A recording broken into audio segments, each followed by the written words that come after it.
Let's be real. Starting a YouTube channel can feel like you're just shouting into the void, right? You hit publish, you wait, and it's crickets.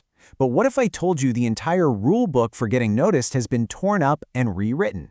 Well, today we're going to break down the new playbook for YouTube growth and turn that frustration into a real, actionable strategy for 2025. And we have to start right here, because this quote is the brutal truth for so many creators. It's not that they aren't talented or that their ideas are bad.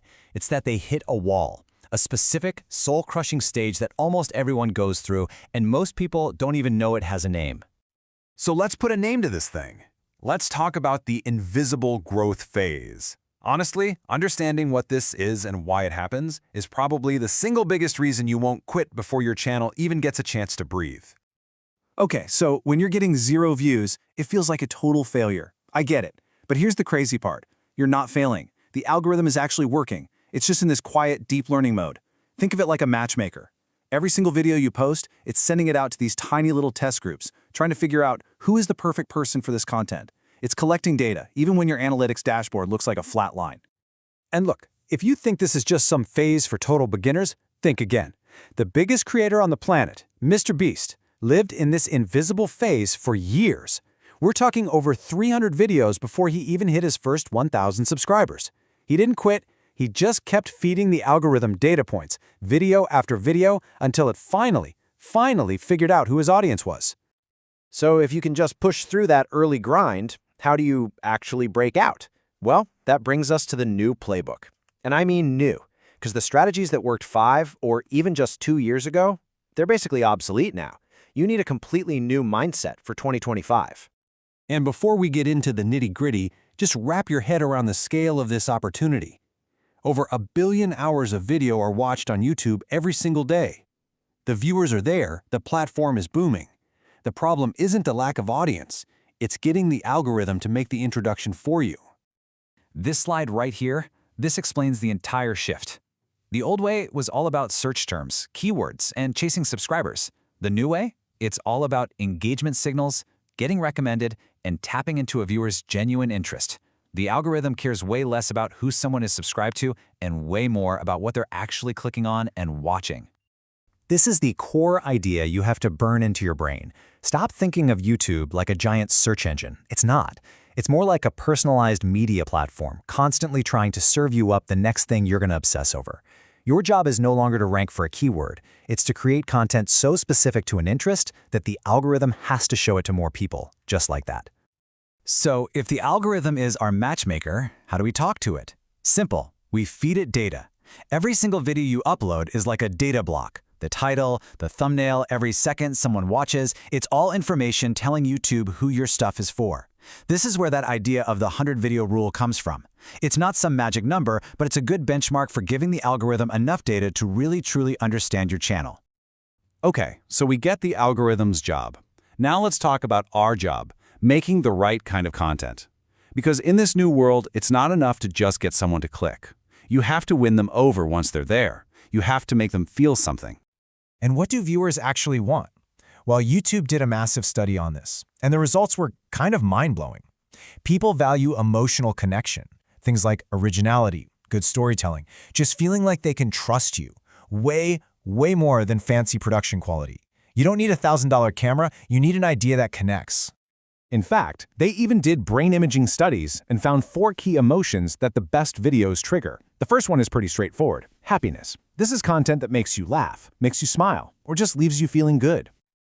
The second emotional trigger is inspiration. You know that feeling when you watch someone overcome a huge obstacle, where you learn something that makes you want to get up and do something awesome? That's it. Third on the list is relaxation. This is that pure lean back on the couch content. It's calming, it's satisfying, it just helps you completely de-stress. No thinking required, just vibes. And the last one is feeling informed. This is that classic aha moment. You learn a new skill, a new fact, a new perspective. But here's the secret sauce. The best channels, they don't just pick one of these. They almost always combine at least 2 of them in every single video. They'll teach you something, but make you laugh while they do it. So what about video length? This is a huge question. Well, a recent YouTube report said something that sounds completely contradictory, but it actually reveals one of the most powerful strategies you can use right now. It's called the barbell strategy, and it means you need to be playing at both ends of the spectrum. You use shorts for massive, explosive reach. Think of it as your handshake to the world, a way for millions of new people to discover you. And then you use your long-form videos to build a deep, real connection with that audience, drive watch time, and actually build a sustainable channel. If you're only doing one, you're missing half the picture. All right, we've got the right mindset. We know what kind of content to make. Now for the fun part. Let's get into some real, boots-on-the-ground strategies for actually engineering your discovery and getting YouTube to notice you. Now, this first one. It might sound a little controversial, but from a business standpoint, it's just plain smart. Don't try to reinvent the wheel from scratch. Find a channel in your niche that's already winning. Figure out their formula. What kind of titles are working? What thumbnail styles get clicks? Replicate that proven concept, but, and this is key, add your own unique spin. It's not about copying, it's about modeling success. You know, some of the biggest growth opportunities are hiding just outside your niche. You have to ask yourself, what else does my audience care about? So, let's say your channel is all about personal finance and budgeting. Well, chances are your audience is also really into things like minimalism, meal prepping, or productivity apps. If you make a video that bridges those worlds, like the 5 productivity apps that save me $200 a month, you pull in a whole new audience that is a perfect fit for your channel. Okay, for our final section, I want you to zoom way out with me. Because being a successful creator in 2025 isn't just about making videos anymore. It's about planting the seeds for something so much bigger. It's time to shift your thinking from just being a creator to being a founder. This is the journey. This is the natural evolution. It all starts with making great content. That great content attracts an audience. And over time, that audience turns into a real, loyal community. Once you have that community that trusts you, well, that's when you can create commerce, merch, products, courses, whatever. Just think about Mr. Beast again. He didn't just show up one day and start selling chocolate bars. He spent years making videos that built a community that would buy literally anything he put his name on. And this is the mindset that will pull you through that invisible growth phase. Every single video, even the one that gets 10 views, isn't a failure. It's a brick. You're not just making a video, you're building an asset. You're laying the foundation for a brand, a business, and a future that you can't even see yet. And that vision gives every single upload a purpose. So I'll leave you with this question. Your YouTube channel isn't just a hobby. It's a media company in its infancy. It's an incubator for your best ideas and a launchpad for a real brand.